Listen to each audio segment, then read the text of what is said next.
Olá, curiosos e curiosas, sejam bem-vindos ao canal Bastidores Ocultos. Eu espero que vocês estejam bem. Vamos começar com mais um caso hoje e eu já te peço que, se você gostar desse vídeo, por favor, curta e se inscreva, vai ajudar muito o canal. E também comente, né, o que você achou desse vídeo. A Rachel é uma mulher que prefere ser identificada somente pelo primeiro nome dela, e para a gente conseguir entender a história dela, a gente precisa voltar um pouco no tempo. Ela cresceu em uma família muito grande. A Rachel era a sexta filha de 7 filhos e ela era muito próxima do pai dela. Na juventude, a Rachel acabou se casando muito cedo, porém o relacionamento dela não deu certo porque ela sentia que o esposo dela era uma pessoa muito obstinada, muito firme, que gostava das coisas do jeito dele. Então ela se incomodava com esse comportamento dele e ela se sentia fortemente criticada por ele ao longo dessa relação deles. Ela acabou se divorciando em 1995, quando ela tinha apenas 22 anos de idade, e fragilizada com toda aquela situação, com o divórcio, ela voltou para a casa dos pais dela em Salt Lake City, em Utah, onde ela havia crescido e passado grande parte da vida dela. Nesse período de transição, a Rachel acabou conhecendo uma mulher chamada Jane Lynn Reid, e essa mulher era 4 anos mais velha que ela. A Rachel nessa época tinha 26 anos, então a Jane tinha 30, e a personalidade das duas eram muito opostas, mas mesmo assim elas acabaram construindo uma amizade e ficando muito próximas uma da outra. A Rachel era sociável, extrovertida, enquanto a Jane era mais tímida e reservada, mas, como eu disse, elas acabaram se aproximando e construindo uma amizade muito forte entre elas. Para a Rachel, que vinha de um casamento muito difícil, que ela era muito criticada, a Jane era um alívio, porque ela podia ser ela mesma, ela se sentia aceita nessa relação que as duas tinham de amizade. Ela sabia que ela não seria julgada pela amiga dela, então ela teve muita confiança na amiga dela porque ela sabia que ela podia ser ela mesma e que não haveriam críticas. Poucos meses depois, ainda em 1995, elas decidem morar juntas, então a Rachel já não queria mais morar com os pais dela e a Jane, ela estava fugindo de um apartamento onde ela havia sofrido uma invasão. Então, alugar uma casa para ambas parecia ser a solução perfeita. A Jane, logo de cara, assumiu o papel de administradora financeira da casa. Então, a Rachel, que não tinha nenhuma experiência com isso, enxergava a Jane como uma pessoa adulta e responsável por ela exercer essas funções. Inclusive, a Jane ajudava também a Rachel a administrar o dinheiro dela. Em troca, a Rachel ajudava a Jane a se soltar, fazer novas amizades e a se divertir. As duas saíam para dançar, iam a bares e até faziam brincadeiras infantis, como fingir que a Rachel não sabia falar inglês, então a Jane era a intérprete dela. A amizade delas era muito divertida. A Rachel gostava muito da Jane, ela guardava um carinho muito grande pela amiga dela. Porém, as pessoas ao redor começaram a perceber uma coisa muito estranha acontecendo entre as duas. A irmã da Rachel, a Beth, quando ela conheceu a Jane, ela percebeu que ela havia se apegado muito à irmã dela de uma forma quase que obsessiva. Ela tentava se vestir como a Rachel e ela acabou se tornando grande parte da vida dela. Então, era muito difícil você estar perto de uma sem que você precisasse necessariamente estar perto da outra. Uma outra amiga da Rachel, chamada Robin, diz também que via as duas como uma espécie de yin e yang, com a Rachel sendo a expansiva e a Jane a reservada. Ela também fala que a Rachel gostava de sair para beber, ela gostava de ir a bares com os amigos dela, e nesses bares ela gostava de paquerar. Só que ela acabou notando que quando alguém se aproximava da Rachel em um bar, a Jane ficava muito ressentida. Então era um comportamento muito estranho que ela tinha com a amiga dela, ressaltando o traço possessivo que ela tinha na amizade entre as duas. A situação piorou em 1996, quando a Rachel conheceu um homem que ela posteriormente descreveu como lindo, e ela começou a se apaixonar por ele. Eles acabaram desenvolvendo um relacionamento, e conforme a relação dos dois se desenvolvia e ficava mais séria, os comportamentos da Jane mudaram e a Jane começou a criticar muito agressivamente esse namorado da Rachel. E foi nesse momento que a Rachel percebeu que a Jane tinha mudado E então ela começou a ver um lado da Jane que ela nunca tinha visto antes e que ela nem imaginava que existia depois que ela começou a se envolver com esse homem. Quando o casal estava na sala, ela gritava da escada que a televisão estava muito alta, que era para eles abaixarem o volume. E quando a Rachel confrontava ela, ela dizia que ela só estava tentando proteger a amiga dela de um homem mulherengo. Isso fazia com que a Rachel se sentisse mal consigo mesma, porque ela estava se chateando com a Jane, que tinha boas intenções com ela, que só queria cuidar dela, e ela acabava se culpando por isso. Em um certo momento, a Robin chegou a especular que a Jane pudesse estar apaixonada pela Rachel, porém a Rachel negou isso e ela disse que ela tinha certeza de que não havia nenhum sentimento romântico por parte da amiga dela. Inclusive, não foi só a Robin, a amiga delas, que chegou a suspeitar que pudesse estar havendo algum interesse amoroso da parte da Jane. Outras pessoas também suspeitavam disso, porém a Rachel afirma que ela nunca sentiu nada, nunca percebeu nada. Os anos foram passando e os comportamentos da Jane não melhoraram, por outro lado, eles se agravaram mais, então ela foi ficando cada vez pior. E conforme a Rachel fazia novas amizades, como eu falei, ela era uma pessoa muito comunicativa, ela gostava de interagir com as outras pessoas e ela tinha facilidade de fazer novas amizades.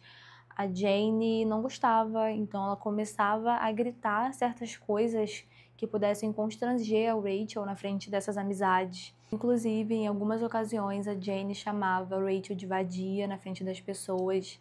Quando a Rachel a confrontava, ela sempre tinha as mesmas respostas prontas de que ela era parte da sua família, de que ela tinha medo de perdê-la.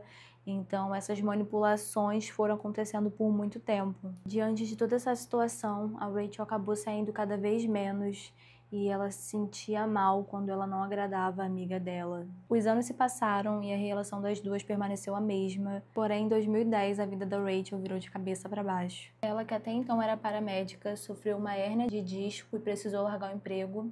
E para piorar a situação, ela descobriu uma gravidez não planejada, em que o pai da criança não quis participar, então ele não queria assumir o filho da Rachel. Ela até tentou continuar trabalhando para poder ajudar nas despesas da casa, porém ela acabou não conseguindo porque ela sentia muitas dores e sem emprego, e com essas dores a Rachel estava em um dos momentos mais vulneráveis da vida dela, e foi nesse momento em que a Jane assumiu o controle. Devido às dores que ela sentia, ela também passou por um momento muito delicado, porque ela era uma pessoa muito ativa, que gostava de sair, que gostava de praticar atividades físicas, porém com essas dores ela não podia fazer o que ela fazia antes, o que ela gostava de fazer. Foi recomendado que ela ficasse em casa, que ela descansasse. Então, era uma situação muito diferente da qual ela estava acostumada, e ela também não conseguia mais ajudar com as despesas da casa. Ela acabou se tornando dependente da Jane, e isso fazia com que ela se sentisse muito culpada. A Rachel deu à luz ao filho dela, chamado Ryder, em 2010. E assim que ele nasceu, ele se tornou a grande paixão da vida dela. O Ryder foi diagnosticado com autismo e ele teve um atraso no desenvolvimento da fala, mas sabendo sobre a neuroplasticidade. A Rachel, que adorava música, ela passou 18 meses cantando para o filho dela, e o resultado foi as primeiras palavras do Ryder serem cantadas. Preocupada com o futuro do filho dela, a Rachel fez um seguro de vida de $500 mil no nome dela, colocando a Jane como a guardiã legal do Ryder e beneficiária da apólice caso algo acontecesse com ela. Esse era definitivamente um gesto de total confiança que ela tinha na amiga dela. Com o tempo, a Jane se tornou uma segunda mãe pro Ryder, então ela assumiu muitas responsabilidades, especialmente depois que a Rachel passou por mais de 7 cirurgias na coluna entre 2015 e 2018. Após as cirurgias, durante as recuperações da Rachel, era Jane que administrava os remédios que ela tomava. Ela, inclusive, se inscreveu em um programa do governo que ela recebia subsídios do governo para poder trabalhar, como cuidadora da Rachel. A Rachel era muito grata a Jane, como eu falei. A Jane assumia as despesas da casa, então ela passou a arcar com tudo sozinha. Ela passou a cuidar da Rachel, que precisava tomar os remédios, que precisava limpar os ferimentos dela, os pontos. Então ela tomou um papel muito grande na vida da Rachel. E ela cuidava também do filho dela, que era autista, E isso era motivo de muita gratidão por parte da Rachel, porém as coisas começaram a desandar. A Rachel começou a notar que a Jane se apresentava como se ela fosse a mãe do Ryder e que ela conhecia a todos na escola dele, enquanto a Rachel não conhecia. E isso acabou gerando muito atrito entre as duas. Em uma discussão, a Rachel precisou se impor e lembrar para Jane quem era a verdadeira mãe do Ryder. Em junho de 2018, enquanto se recuperava de mais uma cirurgia, a Rachel encontrou uma carta do tribunal endereçada a ela e o conteúdo da carta deixou ela muito chocada. A Jane, a amiga dela, simplesmente estava processando ela pela custódia do filho dela. Na carta, a Jane alegava que a Rachel estava viciada em analgésicos e que ela não era capaz de cuidar do filho dela. Devastada, a Rachel ligou para Jane, que após um momento de hesitação confirmou tudo. E a Rachel acabou ligando para a polícia, que informou que a Jane havia pedido uma ordem de restrição contra ela. E a polícia disse que a casa pertencia a Jane e que a Rachel precisava sair dali. Então, Rachel, que mal conseguia andar, teve que sair da casa. E ela conta que aquele foi o pior dia da vida dela. Ela foi para um abrigo sem o filho dela, mas o conselho tutelar, após uma breve conversa, percebeu que a Jane estava mentindo. Então, 10 dias depois, a Rachel teve a custódia do Ryder devolvida. Sem ter para onde ir, a Rachel e o Ryder se mudaram para um abrigo familiar. Porém, o ambiente era muito difícil para o Ryder, então ele começou a regredir. 6 semanas depois, a Jane ligou para Rachel pedindo para poder ver o Ryder. Ele também sentia muita falta de casa, então todos os dias ele pedia para voltar. E a Rachel, vendo que a Jane havia se arrependido, ela decidiu dar uma segunda chance para ela. Então elas marcam de se encontrar em um parque. E nesse parque, a Jane pede desculpas para Rachel e ela disse que ela agiu por medo de ser abandonada por eles. A Rachel, que precisava de mais uma cirurgia, aceitou voltar para casa, apesar da preocupação da família dela diante de tudo que a Jane havia feito. Em 2019, a Rachel passou por mais uma cirurgia na coluna e a Jane ajudava ela com as incisões, mas a Rachel começou a sentir dores estranhas, né? Como se a amiga estivesse esfregando alguma coisa no ferimento dela. E quando ela perguntava o que era, a Jane desconversava e a Rachel nunca desconfiou de nada. Mas o inchaço e a dor pioraram até que ela teve dificuldades para respirar, então ela precisou ir até o pronto-socorro. O médico ficou chocado ao ver a infecção. As incisões dela estavam tomadas por uma bactéria altamente resistente, então havia testado positivo para MRSA, que é basicamente uma bactéria altamente resistente a vários antibióticos. Essa infecção fez com que a Rachel se sentisse à beira da morte e ela precisou de tempo para poder se recuperar. Em um dia, a Rachel e a Jane assistiam a um programa de crimes reais na televisão. O caso era de uma enfermeira que matou o marido com um relaxante muscular. E a Jane, inocentemente, comentou que aquela era uma maneira estúpida de matar alguém, porque caso fosse feita uma autópsia no corpo da pessoa, iria aparecer no exame. Então ela comentou ali inocentemente que a insulina seria a melhor opção, porque é um hormônio natural do próprio corpo, e caso fosse feita uma autópsia, não iria levar à investigação, porque é algo natural do corpo, então vai estar ali, tá tudo bem, ninguém vai estranhar nada. E esse foi o maior erro dela, porque nesse momento a Jane, que estava com os sentidos ligados, ela achou essa ideia interessante. Dias depois, a Rachel acordou no hospital com a glicemia dela em 13, um nível perigosamente baixo, e ela não era diabética. Nesse meio tempo, a Jane liga para a irmã dela, a Beth, que era uma enfermeira, e ela avisa para Beth que a irmã dela poderia não sobreviver. Então a Beth vai até lá e quando ela chega lá, ela percebe que a Jane parecia muito irritada pela Rachel ter sobrevivido. Ela comenta com a irmã dela que ela achou estranho esse comportamento da Rachel de não parecer feliz com o fato dela ter ficado viva e bem. Porém, a Rachel nega e ela diz que é o jeito reservado dela, então a irmã dela podia estar confundindo as coisas. Ela é liberada, mas dias depois acontece de novo. Ela acorda no hospital e dessa vez a glicemia dela estava em 18. Isso foi acontecendo algumas vezes, dela estar dormindo e de repente ela acorda no hospital com a glicemia baixa, o que era muito estranho porque ela não tinha diabetes, ela não tinha nada que pudesse causar isso a ela. Endocrinologistas de todo o país foram consultados e a única explicação possível era que tinha alguém aplicando a insulina na Rachel. Em 2019, o FBI de Salt Lake City recebeu uma denúncia alarmante de um agente infiltrado na Dark Web. Alguém estava tentando comprar uma bactéria chamada VRSA, resistente à vancomicina e classificada como uma arma de destruição em massa. Os agentes descobriram que a compradora era Jane. Eles pesquisaram a fundo a vida dela e encontraram registros do processo de custódia de Ryder que Jane havia movido contra Rachel em 2018, a tentativa de compra da bactéria, o histórico de infecções misteriosas e os repetidos episódios de hipoglicemia de Rachel começaram a se encaixar. Para eles, a Jane estava tentando matar a Rachel. Enquanto as investigações do FBI se desenrolavam, a Rachel já desconfiava do comportamento estranho da Jane, então ela decidiu mudar o beneficiário do seguro de vida dela, tirando a Jane e colocando o pai e a sobrinha dela como guardiões do Ryder. Ela também disse que planejava se mudar para poder trabalhar na amizade das duas.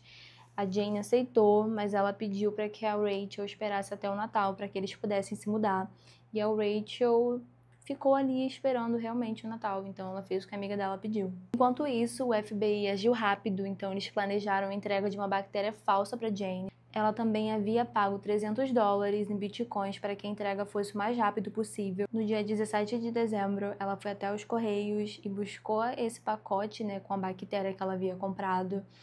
E enquanto ela estava indo para o trabalho, os agentes estavam a todo momento atrás dela, observando cada passo que ela dava. Chegando no escritório dela, o agente do FBI, o Steve Card, ele a confrontou e ele perguntou para ela o que ela tinha ido buscar nos Correios. Desesperadamente, ela mentiu, ela disse que ela tinha comprado café e depois ela tentou inventar uma outra história dizendo que era um agente biológico para poder fazer uma cerveja artesanal. E finalmente, depois de muita pressão dos agentes, ela confessou que ela comprou uma bactéria VRSA, mas ela negou que a usaria para fins terroristas ou contra Rachel. Ela disse que amava muito a Rachel, que elas eram amigas há 25 anos. Porém, os agentes já sabiam do que estava acontecendo com a Rachel, as entradas dela no hospital, e eles também sabiam dos processos que a Jane tinha aberto contra ela. Então, eles continuaram na cola da Jane, mesmo ela dizendo que aquela bactéria não seria usada para nenhum fim terrorista ou para fazer mal à amiga dela. Naquele momento, os policiais já tinham evidências suficientes contra Jane, então eles prenderam ela por tentativa de posse de arma de destruição em massa. No dia seguinte, os policiais vão até a casa delas e quem atende é a Rachel, Como eu disse, a Jane tinha sido presa. Só que ela está se sentindo mal, ela estava se sentindo muito fraca, muito cansada, muito sonolenta. Ela não estava entendendo o que estava acontecendo e os agentes disseram para ela que eles tinham mandado de busca averiguar a casa. E nisso eles começaram a fazer várias perguntas para ela e não fazia nenhum sentido para ela nada do que eles estavam dizendo. Então eles perguntaram se a Jane fazia experimentos científicos, se ela dava aulas de biologia, se ela fazia cervejas em casa, bem como ela tinha dito que fazia. E a Rachel disse que ela não fazia nenhuma dessas coisas. E nesse momento eles dizem para ela que a Jane foi presa por tentar comprar uma bactéria perigosa na Dark Web. E eles explicaram para Rachel que acreditavam que a Jane era responsável pelos problemas de saúde que ela estava passando, como as infecções e a hipoglicemia. Eles contaram a ela sobre a investigação e as evidências que eles tinham e que a Jane estava tentando assassinar a Rachel para poder dar o seguro de vida dela e a custódia do Ryder. Nesse momento, a Rachel ficou em choque e foi aí que a ficha dela caiu sobre quem era a Jane. Foi um momento de revelação dolorosa e aterrorizante para ela saber que a amiga dela, durante todo esse tempo, estava tentando acabar com a vida dela e pegar a custódia do filho dela. A Jane foi acusada por posse de arma de destruição em massa por tentar adquirir a bactéria VRSA, além de ser investigada por tentativas de assassinato contra Rachel. O plano macabro dela foi desmascarado. Durante anos, ela usou a vulnerabilidade da Rachel a favor dela, explorando as condições de saúde e a gravidez da amiga dela. E ficou claro que essa obsessão disfarçada de amizade era, na verdade, um plano cruel para poder obter o controle total da vida da Rachel e do filho dela. Então, a Jane queria a guarda do Ryan, mais os $500 mil do seguro de vida da amiga dela, e ela não hesitou em colocar em risco a vida da Rachel. Ela queria tirar a vida da amiga dela para poder conseguir o que ela queria. O desfecho para Rachel, embora assustador, trouxe um sentimento de segurança e de alívio, porque a partir daquele momento ela não iria precisar mais se preocupar com as tentativas de assassinato que ela estava passando em casa com aquela amiga dela, que estava tentando a todo momento roubar a vida dela. Então ela pôde voltar a viver normalmente a vida dela, sem aquele medo, aquela angústia de morrer a qualquer momento e deixar o filho dela sozinho. O caso serviu como um alerta sobre os perigos ocultos que podem estar por trás de uma amizade aparentemente inofensiva e sobre como a inveja e a obsessão podem levar a atos extremos de traição. Então é isso, gente. O caso fica por aqui. Comenta pra mim aqui embaixo o que você achou. Se você gostou desse vídeo, por favor, curta e se inscreva no canal, vai ajudar bastante. Deixa a sua opinião aqui embaixo pra mim. Até o próximo, gente. Eu espero que vocês tenham realmente gostado muito desse vídeo. E eu espero que vocês fiquem bem. Um abraço, fiquem com Deus.